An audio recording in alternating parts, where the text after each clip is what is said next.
All right, there we go. All right, y'all. So we're here. Finally fucking here. What have been about 5 months since I talked to y'all for real? Shit. It's been a ride, man. One Piece. Wow. Ace. Man, by the way, there's spoilers in this video. I'm not going too deep. This is gonna be one video. I'm on break at work, actually. I'm on break right now. But man, I just want to talk to y'all a little bit about my experience so far, halfway through, and what I expect coming up. So first off, y'all know I've been reading the manga. The manga is actually my preferred way to digest the story. I'm not impressed by the anime really at all. I'm not gonna flodge. Like, it seems there are. Like, don't get it twisted. One Piece has its scenes.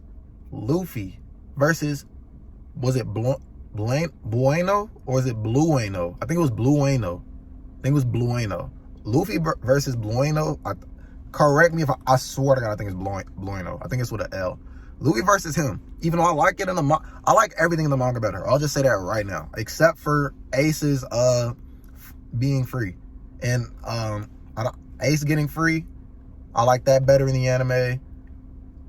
The fight with Magellan, whatever y'all want to call him, I like that better in the anime. Of course, the fight with fucking super large zombie I cannot remember the large zombie's name from Thriller Bark. I cannot remember his fucking name. I can't remember his name. But the anime has its moments. I'm not super impressed though. The reason why I like the manga way better, if you guys might kill me for this, you might think I'm crazy, but if you ask me, I think the majority of One Piece, I'd say literally around 70, 80%, 90 even. I'm saying 90. I'm not gonna be generous. I'm saying I think 90% of One Piece is comedy. Now, people might jump at that and be like, oh, the feels and the loyalty from the character. Of course, that's all in story, but that's all because Oda wrote the characters like that. The characters are behaving how they do. Oda wrote some amazing characters. Character development, how loyal they are to Luffy, that's a big part of the story as well, but that's just more so how the characters are. You have the flashbacks. People are going to bring up the flashbacks. They're so sad. Robin, I don't know, I just said Robin's fucking name. Like, everybody's fucking flashback is everybody. Usopp, yeah, all right. Zoro's was really fucking sad about the girl, man. Fuck, nobody ever talks about that shit. Maybe it's because I'm a new One Piece fan. Maybe people have been talking about it for years. Nobody talks about Zoro's fucking flashback. That shit was fucking amazing. But I digress. The feels in One Piece are there, but even in the flashbacks themselves, they're slapstick. Like, it's not slapstick comedy. I'm just saying, like, how goofy the characters look. Like, somebody picking it up with, like, bro, this is slapstick comedy. Like, no, it's not. It's funny. Like, One Piece is hilarious. Like, the manga is so fucking funny. And this is why I'm saying all this. When you're reading a manga and it's like the creativity from the author is playing such a huge role in what's making it different, what's making it pop. If you take away the comedy from One Piece, you have a boring story about pirates and somebody's brother gets captured and he dies. It's sad. It's like, but without the comedy, that's 80% of the story. You know how much time they spend on that boat? Like, how much time the crew in East Blue, how much time in the Grand Line, when they first got to the Grand Line, how much time we spent with just the crew talking. And, like, it would be like regular conversation, it's still fun. This isn't a complaint by any means. This shit is amazing. It's all awesome. It's all great. But what I'm trying to say is, when you try to adapt that into an anime form, now you go from directly how the author is thinking. He's putting his thoughts into these characters and making them, and you're reading them how he pretty much wants you to interpret it, especially with how paneling works. And Oda is great at directing. His panel direction is crazy. Like, Oda's great. It's like Dragon Ball level, but when you have it adapted into an anime form, you got voice actors, you got to fill in space, to get the episode to 16 minutes because, you know, it's 6 minutes filling up the rest of the 22 minutes is going to be recaps, intro, and fucking Rogers, the legend of fucking Goldie Rogers treasure, you know? So, that, you know, I could really just stop right there. Like, I feel like you could get why I personally, like, what I'm looking for. Like, I really appreciate the comedy aspect. I really appreciate, you know, like Oda's work, like right there. And it's like, while I'm reading, you know, like in between the chapters, it's like he's answering questions and shit from like readers. So I'm like I'm really like reading Oda right now. Like I'm reading like what he was, like his life basically. Like not One Piece as his life, but he was writing this and now he's answering these questions. You feel me? So I get a real, I get real set in where that time was. That's how I feel when I'm reading One Piece. You know, versus the anime where I feel like somebody is literally just animating somebody else's shit. Versus like compared to My Hero Academia, for instance. Because not all anime, not all manga, I feel that way about. A lot of manga benefit from, like, a lot of manga, not benefit, because the manga is its own thing, the anime is its own thing. Technically, they're the same, you know, us fans know like what it is, but they're technically their own things. So, with like My Hero Academia, for example, My Hero Academia, it's a lot of emotional feels. Like how I said, One Piece is about 90% comedy. My Hero Academia is 90% like getting you to, man, like I feel that, you know, like that's 90% of My Hero, like literally. They want you to feel bad for people all the time, you know. My Hero is my favorite manga out right now, by the way. Let me just get that out of the way. It's my favorite manga out right now. Jujutsu Kaisen was, but it took a break. But overall, My Hero is better than Jujutsu Kaisen. Art, you know, overarching plot, it's a little longer. I'll turn my brightness down. It's a little longer, but a lot longer, but you know, whatever. But My Hero, it gets way better if you watch it in anime adaptation, because, and I said voice actors earlier, that's not a huge thing. That was just, you know, one thing I could list off.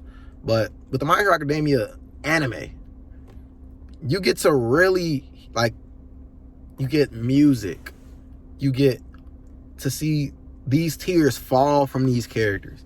You see Midoriya like clenching his heart, like, oh my god, I can never become a hero. Like, you feel me? Like, you see, like, watching, you know, someone emotionally struggle. You know, you can read a joke.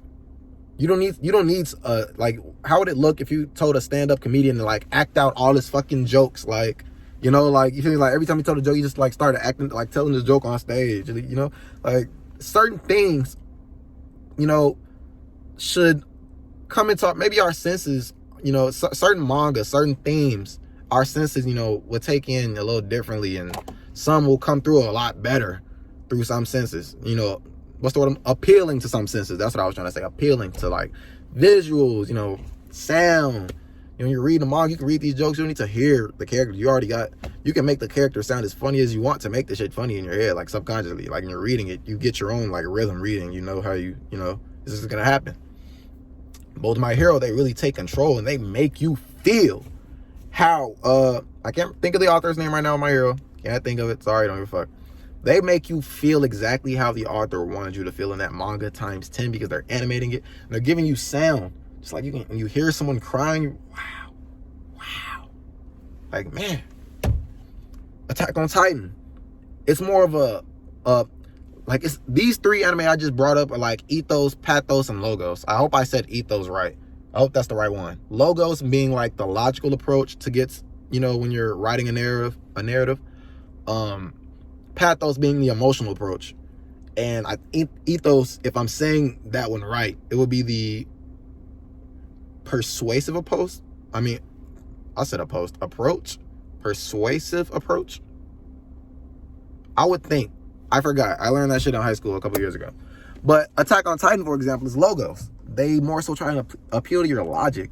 Like, they say the dialogues that they have, make sure that they flesh out both sides of the argument all the time. So you never settle for a side. You're always thinking. You're always trying to, well, why should I even I like this character, but why do I want to like this character over more than this character? Why do I want to take their side? Because this character on this side just thoroughly explained why, and that's conflicting with some things this character said. But this character also has some things that this character has to address. He can't just, you know, that's how Attack on Titan approaches it. And One Piece, I just feel like One Piece and the manga, for everything Oda was really trying, like the senses he was trying to appeal to, which I think were more so like, you know, tickling those parts of your brain. You know, and he that's why his characters are always crying. He can draw them crying, like he made them cry, like they're bad tears, like, you know, so you don't need to see that animated to see how sad it is. Especially with already, like I said, Oda makes us care about the characters. He makes us care about them with literally just a couple pages of information. He makes us care about them enough to where the point, it's like we don't want anything to happen to these characters. Anything. I could go on about Hancock, Robin, Nami, fucking Kobe, fucking yeah. You thought it was just the girls? You thought it was just the girls? First off, don't disrespect fucking Luffy. That's my fucking captain, goddammit. It's my fucking captain too. Shit. Man, I can't get in there with him. Fucking time out. But man, that's what Oda does. That's what Oda does, and that's why it works. And the anime, like I said, I love the scene with Ace when he got free. Sometimes Luffy, you know, he was talking to him when he got free. He was scolding him like, why you let me free? But you know I'm about to tee up with the fire. Oh, Ace, why did you be so stupid and talk back to fucking Akainu, bro? Akainu, I mean, you fucking idiot, Ace. What are you doing? Shit. Fuck, that was dumb. I can talk about that in a separate video if you guys want. Shit. But man, I want to talk longer, but we're already at 11:30. I don't want to keep going too longer. I didn't want it to get over 10 minutes, really. But, all right, guys, you got any suggestions? Let me know what you want to hear me talk about. I'm reading One Piece still. I'm probably going to switch to the anime for the Punk Hazard arc, if that's got a lot to do with Law. I really like him. I heard Dressrosa is fucking awful, but I always watch certain scenes in the anime anyways, just to see, like, how they do. So I'm going to see you guys. Let me know what you think. I want to see some discussions, man. Talk to me about One Piece, man. I feel like talking about it with you guys. I want to get some thoughts from you guys so I can get some more engaging stuff I want to talk about, man. Hey,